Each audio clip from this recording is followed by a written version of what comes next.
memberikan dukungan untuk keputusan seadil-adilnya bagi perselisihan PHPU yang terjadi di Pilpres 2024 ini. Ini bagian bentuk dukungan kami dari Barisan Rakyat Indonesia Kawal Demokrasi, Pak. Jadi namanya saja sudah harus kewajiban kita, Pak.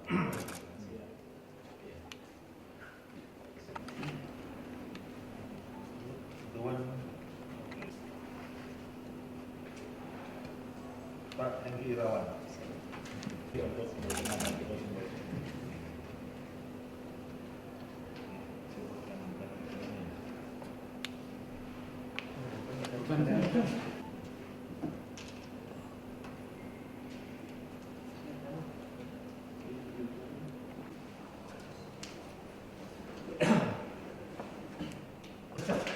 Baik, kami ingin menyampaikan bahwa saat ini Majelis Hakim Konstitusi yang mulia sudah memasuki fase intensif.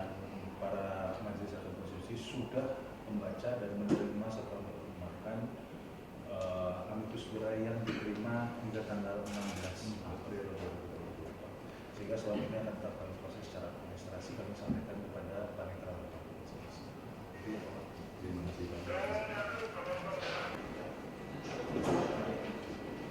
Baik, terima kasih. Selamat siang kawan-kawan media semua yang saya hormati.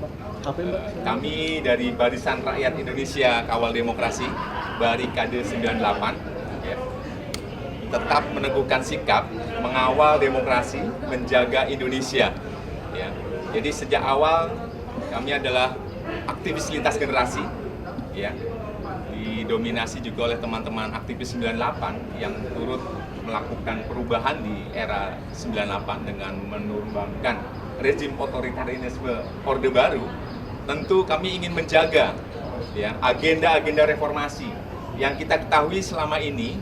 Agenda reformasi yang paling sulit ditegakkan sejauh ini adalah memang supremasi hukum. Oleh karena itu, kami harus menjadi sahabat pengadilan. Pada hari ini sikap kami tegas, jelas, ya, menjadi sahabat pengadilan. Karena apa? Kalau tidak ada kecurangan, kalau tidak ada hal yang mengganggu proses demokrasi, prinsip-prinsip tidak dilanggar, tentu tidak ada perselisihan yang hari ini diadili di Mahkamah Konstitusi Republik Indonesia. Karena ada perselisihan itulah, karena ada kecurangan itulah terjadi perselisihan. Oleh karena itu, siang hari ini kita, ya, mewakili kawan-kawan di seluruh jaringan aktivis 98 tanah air, mewakili mereka semua memberikan dukungan, ya, dukungan tegas kepada para hakim konstitusi untuk bisa memutus perselisihan Pilpres ini seadil-adilnya. Gitu. Dan saya yakin sikap kenegarawanan para hakim konstitusi kita sangat tegas dan jelas, ya. Kita akan lihat semua nanti pertimbangan-pertimbangan masing-masing, apakah nanti ada dissenting opinion atau tidak. Kita akan lihat semua di tanggal 22 April, hari Senin besok, pengambilan keputusan. Dan saya rasa ini pendidikan politik dan hukum yang baik sekali buat rakyat Indonesia. Karena apa? Apapun yang diputuskan secara hukum, itu sifatnya nanti adalah inkrah, ya. Bukan soal kalah menang proses demokrasi kita, tapi jangan sampai proses demokrasi kita diciderai oleh semangat busuk, ya, semangat jahat, mencurangi, ya, proses demokrasi yang harusnya fair, harusnya adil, dan harusnya dihargai secara jujur dan adil oleh seluruh kontestan. Gitu. Kalau agenda amicus curiae itu kan sebenarnya kan paling maksimal kemarin tanggal 16. Nah, ini kan tanggal udah lewat lah. Iya, tanggal 19. Nah, ini gimana nih? Kan kayaknya nggak bakal diinisiasi juga. Iya. Jadi sama seperti teman-teman yang lain, ya, seluruh amicus curiae dari komunitas masyarakat tetap diterima. Jadi secara administrasi diterima. Memang yang menjadi pertimbangan atau mohon maaf yang menjadi pendalaman dari hakim konstitusi ada yang diterima sebelum tanggal 16. Gitu. Tapi kami tadi diterima baik dan ini mudah-mudahan menjadi dukungan, ya, moral maupun dukungan etik, dukungan semangat, dukungan keadilan dari masyarakat Indonesia melalui Barikade 98. Bang Hengki, mungkin ada alasan alasan nggak ya kenapa dari Barikade 98 baru sekarang memberikan lagi sekali lagi, kenapa tidak sebelum 16 gitu, biar lebih dipertimbangkan?